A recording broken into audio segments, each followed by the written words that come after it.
Hello everyone, welcome to my YouTube channel.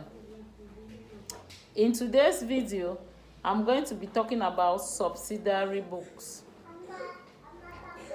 Subsidiary books are also known as a day book, also known as journals, and also known as books of prime entries. These are books that records transactions from the source document before posting is being done to the ledger. There are 7 subsidiary books. There are 7 main subsidiary books. You have the purchase day book, the sales day book, the sales return day book, the purchases return day book, the petty cash book, the cash book, and the general journal. I'm going to start with the first one, which is the purchase day book. A purchase day book is a book which records all the credit purchases of an enterprise at a given period of time. It records only the credit purchases of an enterprise. Information recorded in this book is extracted from the invoice. So here you don't need to carry out the double entry principle. You are going to show only the date, the narration, the folio, the source document, and the amount. Then the next one, we have the sales ledger, the sales journal. It is a book which records all the credit sales of an enterprise at a given period of time. The information is extracted from the sales invoice, and it has the same columns as a purchase ledger. That is the date, the narration, the folio, the source document, and the amount. Sales return book. Sales return book is a book that records all the goods returned by the customers into the enterprise. And there are so many reasons why the customers return goods back into the enterprise. We have like damaged goods, goods that don't match conformity. That's goods that don't match what the customer ordered. In case of transporting the goods from the enterprise to the customer's premises, the goods may get damaged. So the customers will need to return those goods, that's damaged goods. Then we have poor quality goods. If goods ordered are not of the quality that they actually needed, let me just take, for instance, you have high quality and low quality. If those goods are not of high quality, you will discover that the customer is going to return the goods back to the enterprise. Then we have we also have wrong designs, wrong samples. If the goods ordered are of wrong designs, for instance, if the goods that were ordered, you order for Schneider pens, and instead of Schneider pens, big pens were sent to you. And actually, the demand around the customer's premises is Schneider pens. They will need to return those goods because they will keep those goods and they will not be able to sell and make a quick turnover and, of course, better profit. So the goods will be returned back to the enterprise. We also have other reasons. And then the information in the sales ledger is extracted from a debit note. This debit here is to reduce the amount of sales. So we have the format, which of course we have the date, the narration, the source document, the folio, and the amount. these narrations I'm giving is in a case where the enterprise is not liable to VAT. That's just a normal case. But a case where the enterprise is liable to VAT, you of course have of course have VAT, and you have the gross, the VAT, and the net. And of course, some goods, when buying some goods, there are some expenses incurred, like the purchase day book. You will see that the purchase day book, the expenses will be added. But this case I'm giving is just a normal case, a normal situation where we have just the direct purchases and so on. Then we have the next one, which is purchases return. The purchases return day book is a book which records all the goods sent by the enterprise to the supplier. And the reasons why these goods can be returned, may be returned, is the same as the reason I've given before. That's damaged goods, poor quality goods, wrong samples, wrong designs, if the goods don't match conformity. That's, for instance, you ordered for 50 pens and only 10 were sent without anything to tell you that maybe they had just the 10 in stock. So those goods will be returned back to them.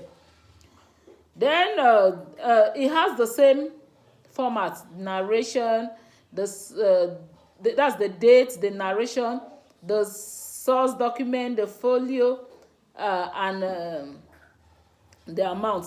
The source document to return outwards day book is called credit note. This return is also known as return outwards day book, and it is used in recording all the returns of an enterprise to the supplier. It has the same reasons of return, that is damaged goods, poor quality goods, wrong samples, wrong designs.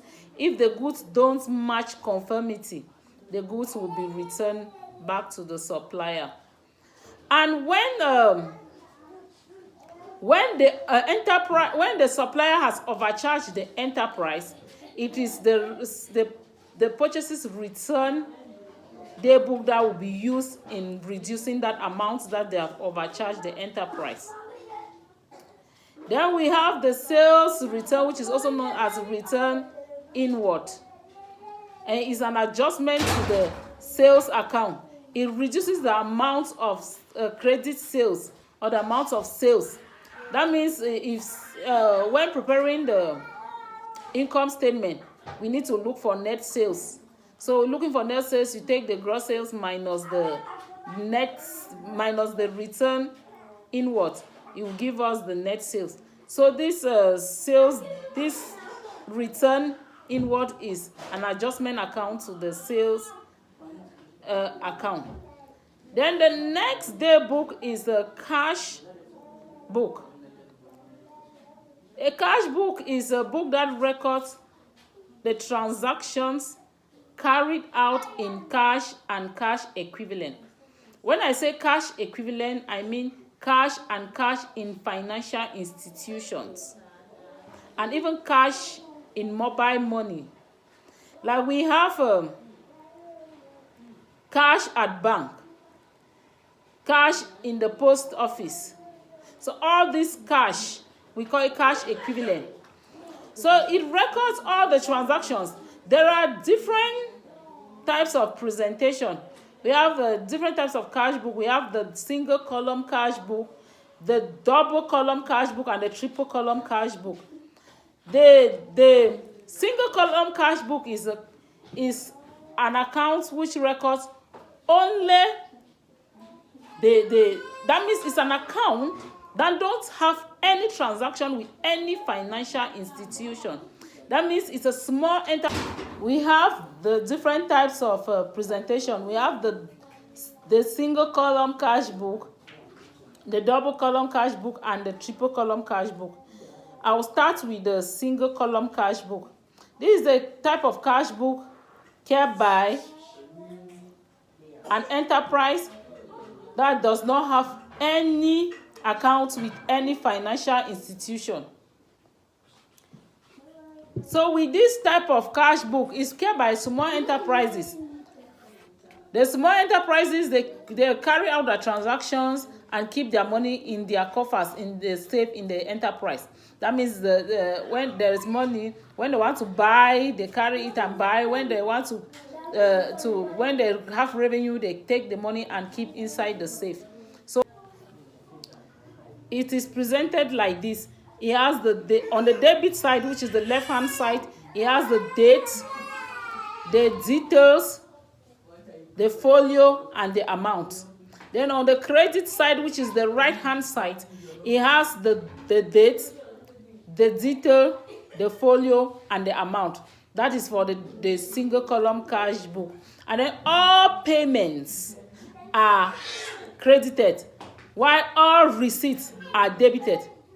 That means is to say, when we are following the double entry principle, even though it is only the single entry you are going to see in this cash book, cash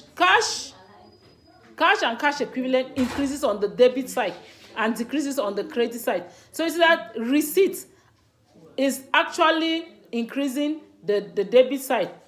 It's actually increasing the cash in the establishment. That's why it's recorded on the debit side. While payments, anything that is being paid out of the enterprise using cash or cash equivalent is being credited, since it's reducing the cash in the enterprise. So the next presentation, we have the double column cash book. The double column cash book here, it means the enterprise has an account with any financial institution.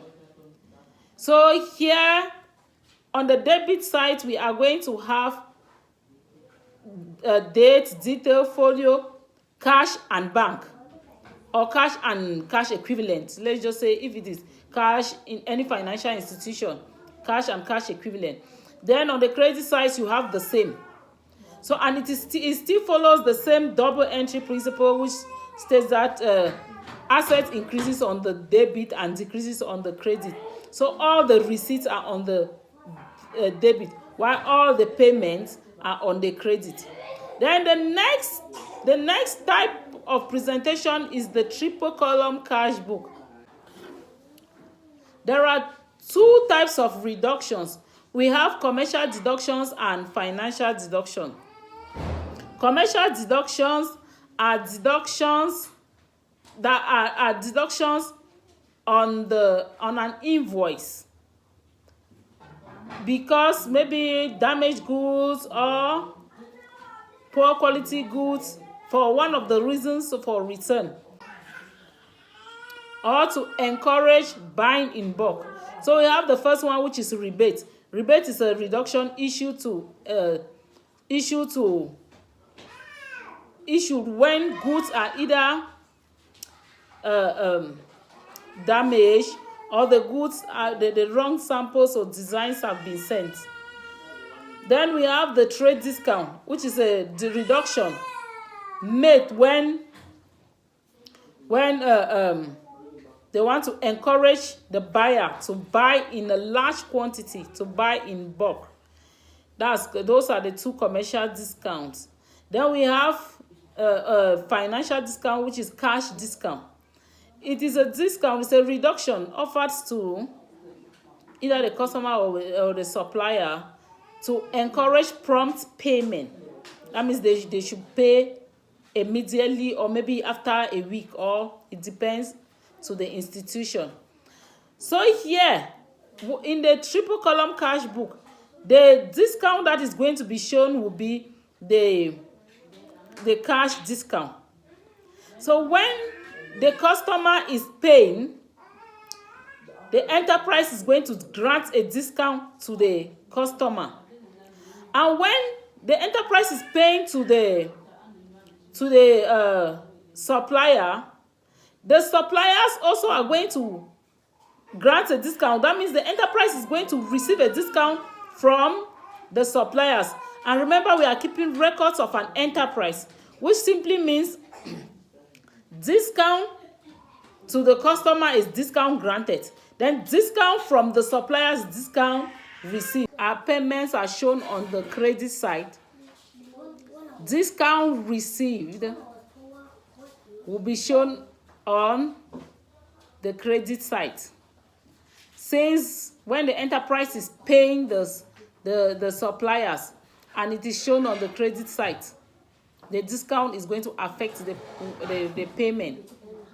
And then discount granted by the enterprise will be shown on the debit side, because the discount is granted to the customer. So when the customers are paying cash into the enterprise, the discount will be applied on their various debts. So in continuation of this lesson, I'm going to take a practical case of this above subsidiary books. I've not mentioned general journal. The general journal records all the transactions that are not shown in the purchase day book, sales day book, return inward, return outward, cash book, and of course the petty cash book. I don't want to talk much on the petty cash book today because I'm going to take a practical case another day on the petty cash book. So a general journal takes all those transactions like correction of errors, like adjustment entries, and also acquisition of fixed assets on credit. All these transactions will be recorded in the general journal. So I'm going to take a practical case today on how to record